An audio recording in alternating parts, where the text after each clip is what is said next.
So I'd been hearing good things about Cambodia for a number of years, but hadn't gone for a number of reasons. This time I decided to take the plunge. So, all the way up in the northeast of Thailand, I took the sleeper train from Udon, Thani to Bangkok.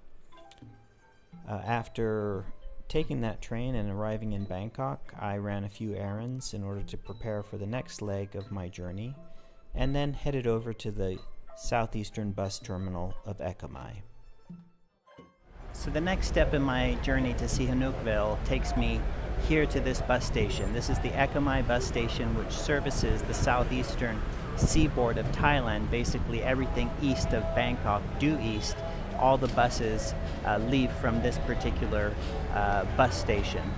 And I researched flights, but none of them were very appealing. Not only were they expensive, but they took something like 17 hours to do a rather short hop. So rather than spending a night in Bangkok and then taking an early flight out, I decided to go the land route, which will take me here from Bangkok to a small town called Trat, which is usually the jump-off point for Koh Chang.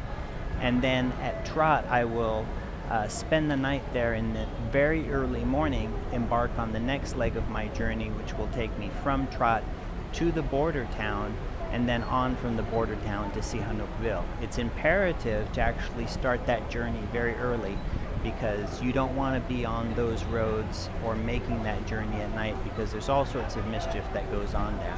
So this here is the Ekamai bus station, which services all of, like I said, the southeastern seaboard of Thailand. My ticket to get to Trat cost a little bit under $10.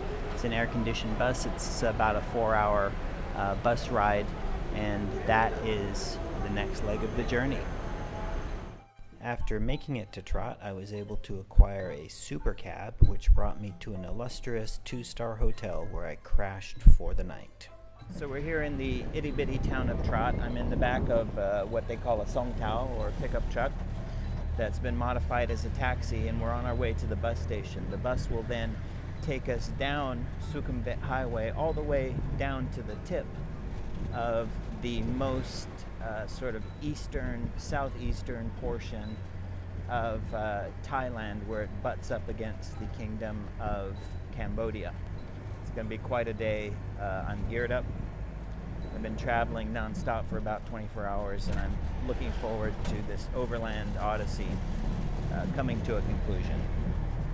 I bought a $3.50 ticket on a minivan, the operator of which was running his own private UPS service, and he charged me an extra $2 to bring my guitar on because, just because he could.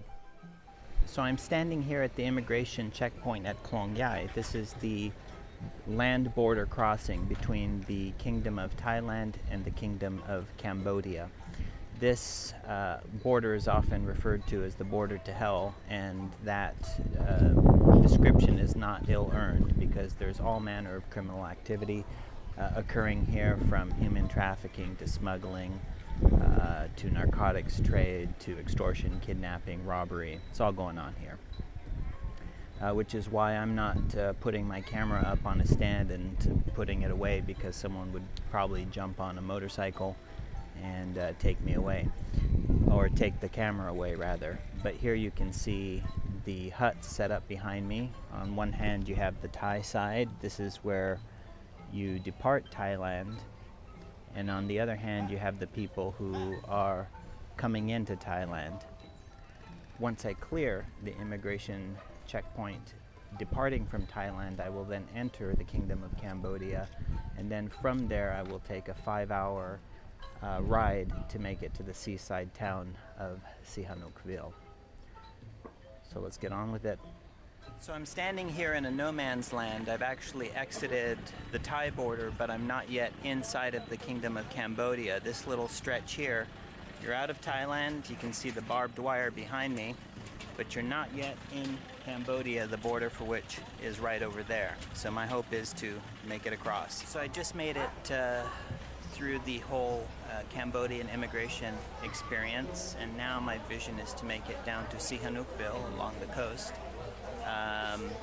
without death, dismemberment, mayhem, kidnapping or any of those other bad things. It's going to actually be a ride directly along the sea. If you look directly opposite to where I am, or directly across from where I am, you see that this whole border setup is right on the water. So this is where I've been trying to get for a while because I love the ocean view. So we're here on the road between the border town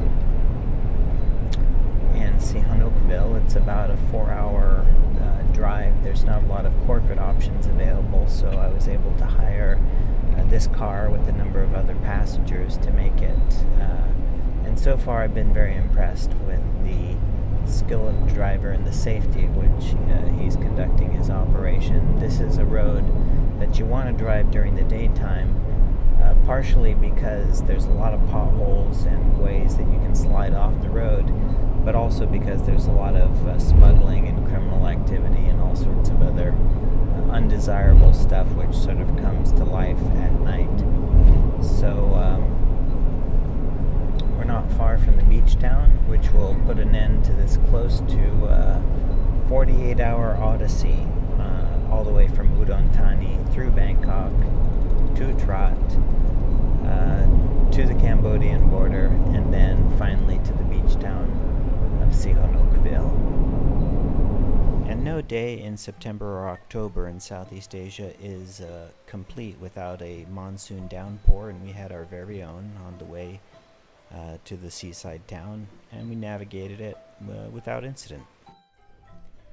Finally, at 4:30 p.m., we had made it to Otres 2 Beach on the outskirts of Sihanoukville. It's an accessible beach, but it's also not a crowded beach, and I suspect that that will change through the years, but as it is now, it's a wonderful, calm place. The people are friendly. I found this beautiful little guest house, which was just across the street from the beach, and all I have to do is cross the main road and walk over, and I see these beautiful sunsets every day, and the sunrise also is pretty spectacular. And being the big time spender that I am, I was able to get this glorious room for all of $13 a night, and when I laid down it was about 4 p.m. in the afternoon, and I thought I'll get up and explore. I didn't wake up until 9 the next morning. I was so exhausted from the trip.